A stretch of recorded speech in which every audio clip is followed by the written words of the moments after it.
Assalamualaikum and hi, my name is Ahmad Fazrul Izwan bin Sarimi, and today I will present about the introduction of the budget plan for Ministry of Tourism, Arts and Culture.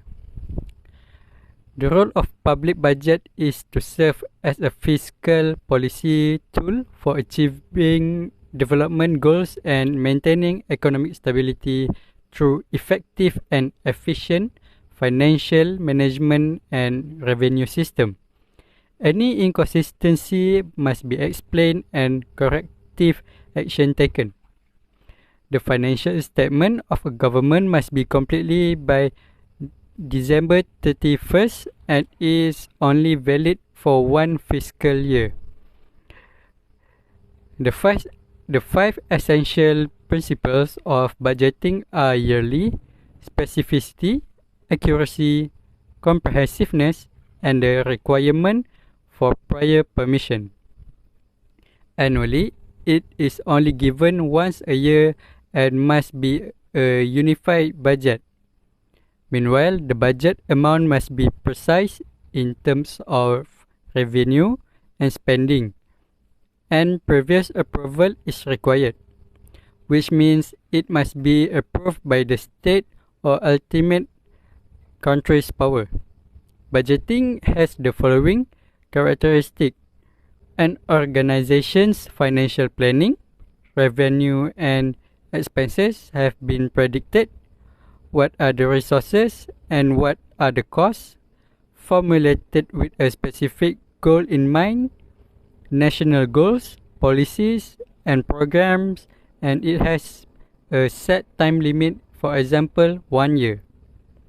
Furthermore, the Ministry of Tourism, Art and Culture has proposed a budget that includes education tourism program, increasing tourism awareness, revitalizing tourism business by ensuring well-being and health of tourists, and a tourism infrastructure project.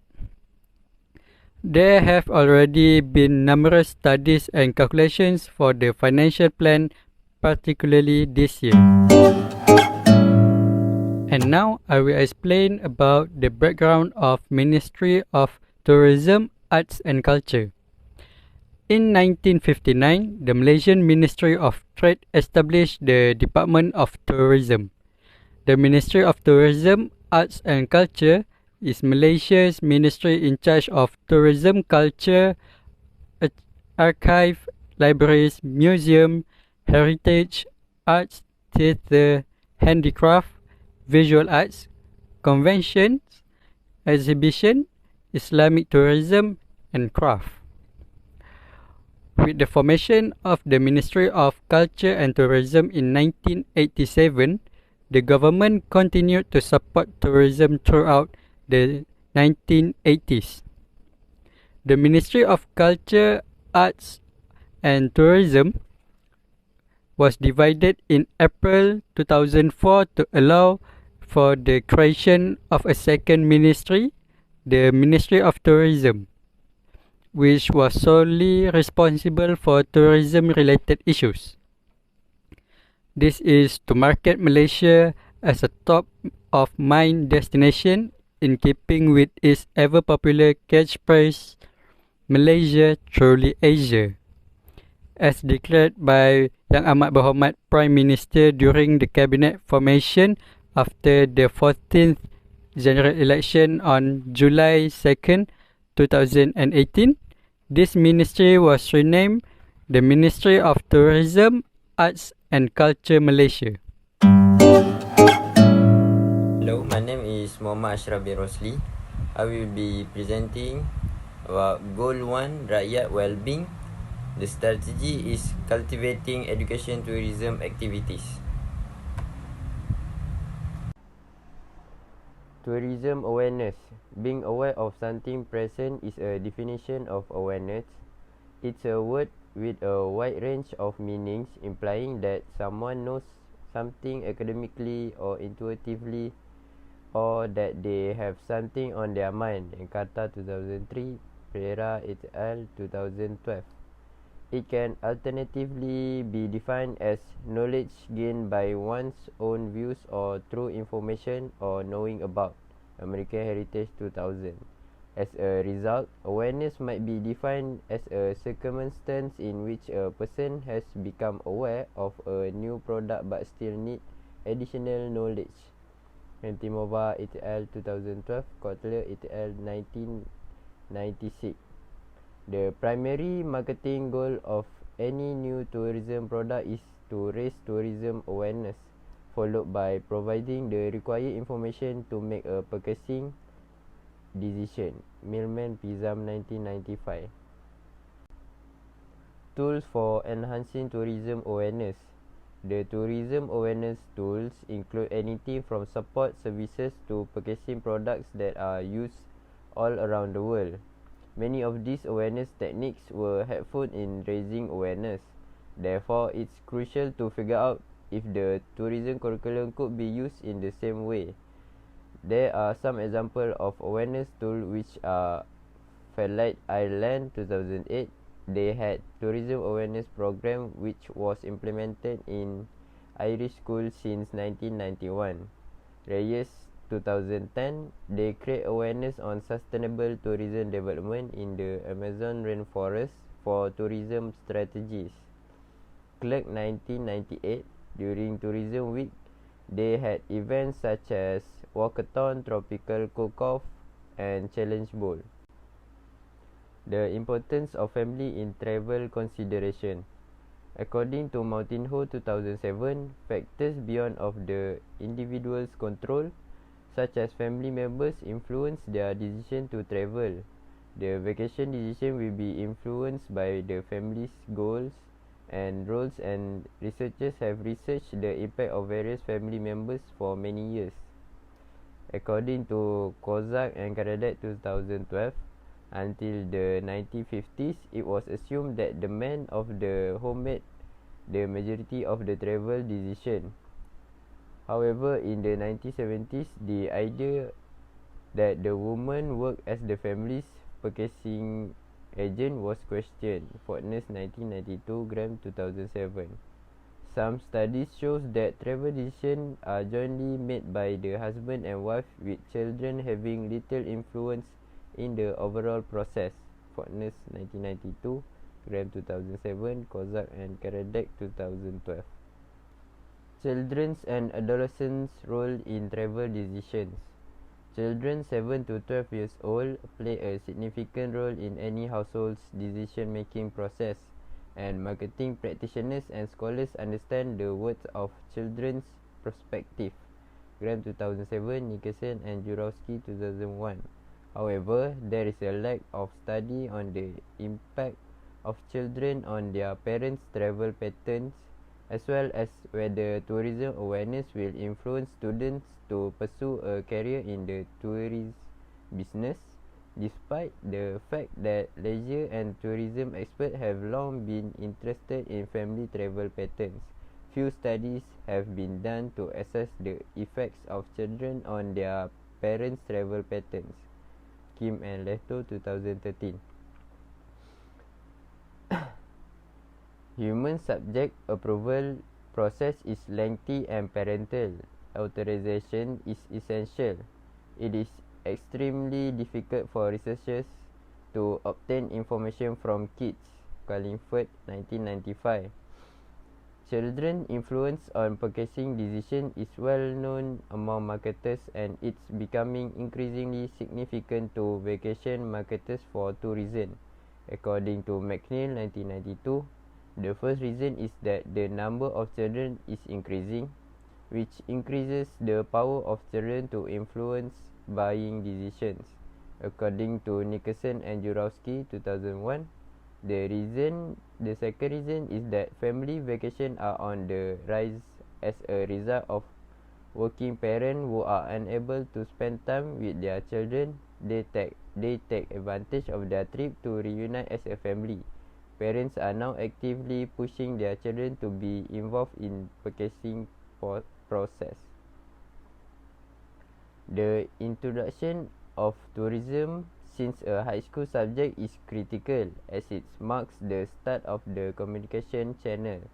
The tourism curriculum stimulates children's mind by raising awareness of the tourism product, which the youngster then pass on to their parents. Other marketing mediums such as the internet, such social media and television are used to further raise this awareness. Consumer socialization process of adolescents. It is strongly influenced and impacted by their parents, school, classmates and televisions.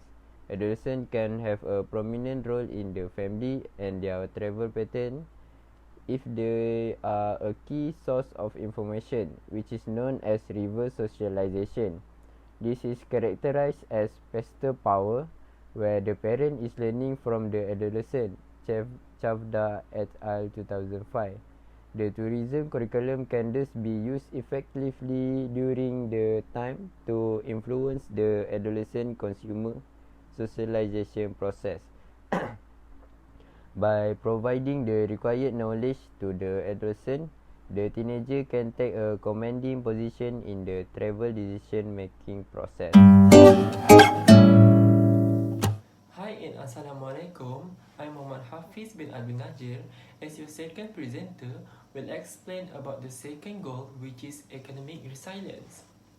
Academic resilience was defined as ability of an economy to recover from or adjust to the effects of adverse shocks to which it may be inherently exposed. Our strategy for this goal is improving the country economy through the tourism industry.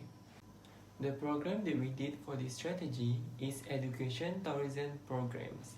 Malaysia intends to be a regional center for educational excellence in the Asia Pacific because of their political stability.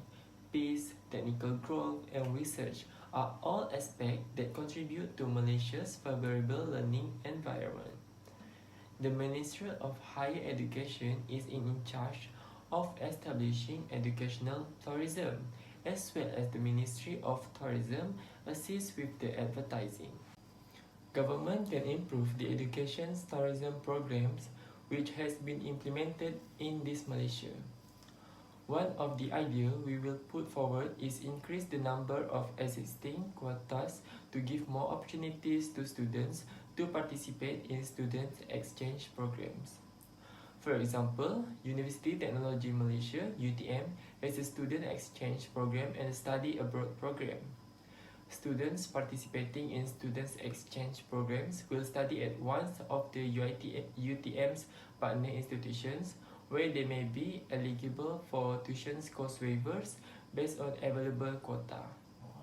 Next, we can do collaborations programs with overseas institutions of higher learning.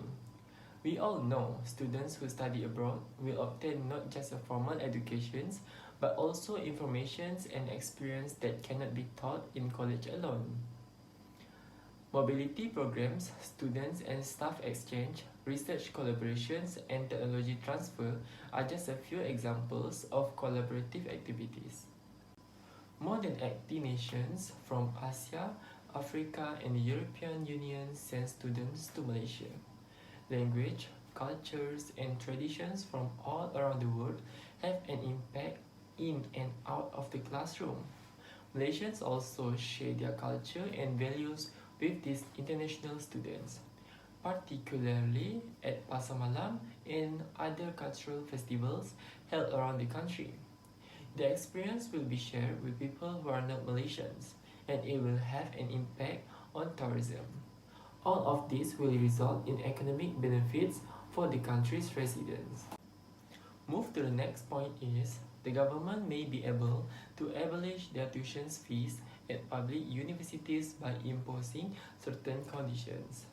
For example, students need to graduate with excellent results and have a good academic record.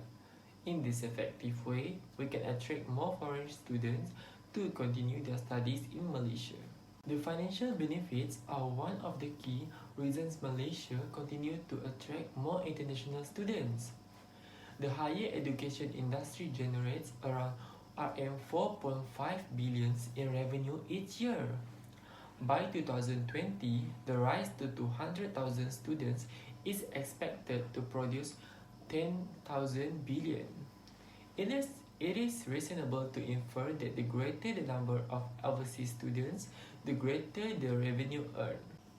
Before I end my explanations, I will tell you why foreign students who live and study in Malaysia can increase the country's economy.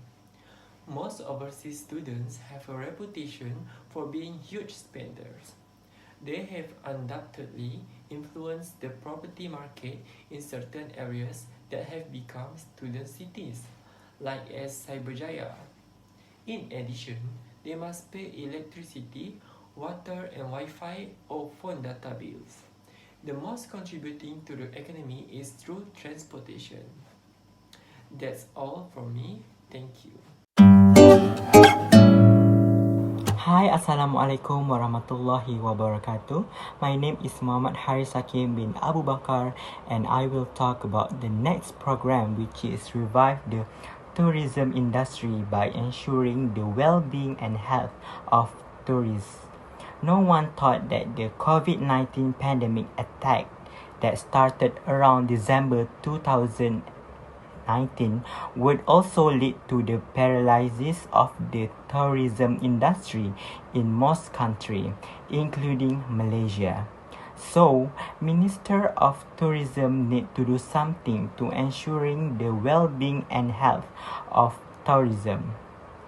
Malaysia will be continue to be a major tourism destination globally as MHTC's effort to strengthen Malaysia's image as world's healthcare marvel and achieve a health tourism projection of at least 1 million by 2022. MHTC will continue to work with the Ministry of Tourism, Art and Culture to ensure that Malaysia is always a choice for safe health tourist destination and support by standard operating procedure SOP to ensure the safety and well-being of incoming tourists. Moreover, the other strategy to ensure the well-being and health of tourism is allow foreign tourists to enter the country to travel. However, they will need to adhere to a number of standard operating procedure SOP, including having been vaccinated through a vaccine passport check or RTK PCR test if not already. Next, the number of international tourists should be controlled with entry using air transport mode only. By limiting the number of tourists at one time, we can prevent viral corona infection from spreading through touch and crowded places. Besides, tourist product operator need to ensure that the premises are always clean. Every location visited need to be clean and sanitized. In addition to ensuring employees are in good health and comply with SOPs. Conclude here that all the following strategies can ensure the well-being and health of tourists and subsequently can revive the tourism industry in Malaysia. Assalamualaikum and a very good morning to my lovely Madam Izrin and my fellow friends. My name is Letra binti Rosli and today I would like to present my part for the assignment. I will be explaining the tourism infrastructure scheme of the Minister of Tourism, Arts and Culture, which is the goal is business continuity. First of all, business continuity is an association's capacity to keep up with fundamental capacities during and after disaster has happened. The strategy for the goal is developing local businesses to the world stage, which is the tourism infrastructure scheme, will be explained below. The majority ownership of this scheme is 51% by Malaysia. The target sector is all tourism infrastructure projects. For example, projects that contribute to the development of tourism industries such as, but not limited to, hotel, convention center, facilities related to education, medical, or agro-tourism. There are 4 purposes of the tourism infrastructure scheme. Let's move to the next part, which is the first purpose of the tourism infrastructure scheme, which is to provide financial assistance to existing and new companies dealing with or involved in tourism related to activities and services. Moreover, digitalization is the preparing tourism businesses for digital future. Digitalization is bringing remarkable freedoms for the travel industry SMEs to get to new business sectors, foster new the travel industry items and administrations, embrace new plans of action and cycles, update their situation in the worldwide the travel industry esteem chains and incorporate into computerized biological systems. However, the tourism industry economy has been vigorously hit by the COVID-19 pandemic, as you all know, and measures acquainted with contain its spread. The third of tourism infrastructure scheme is to part finance working capital requirements of the eligible companies involved in the tourism industry. Getting a genuine comprehension of your working capital necessities might include plotting month-by-month inflows and outpourings for your business.